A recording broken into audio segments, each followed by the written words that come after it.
এখানে একটা কড়াই বসিয়ে আমি তেল গরম করে পেঁয়াজ দিয়ে দিচ্ছে, তারপর হলুদ মরিচের গুঁড়া দিয়ে ভালোভাবে নেড়ে নিচ্ছে।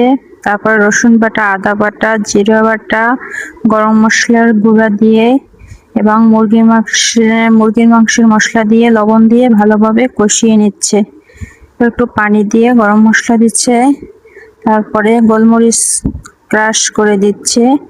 মশলাটা কষানো হয়ে গেলে মুরগি দিয়ে ভালোভাবে কষিয়ে নিব। মুরগিটা আমার কষানো হয়ে গেছে। অপর সাইডে একটা প্যান বসিয়ে ঘি দিয়ে তাতে ডাল ভেজে মুরগির ভিতর ডাল দিয়ে দিব। আজকে আমার মুরগি দিয়ে মুগ ডাল ভুনা করতেছে আমার হাজবেন্ড। তো এখানে কষানো হয়ে গেছে, এখন ঝোলের পানি দিয়ে দিচ্ছি। আমার ডালটা রান্না হয়ে গেছে। তো কেমন হয়েছে সবাই জানাবেন।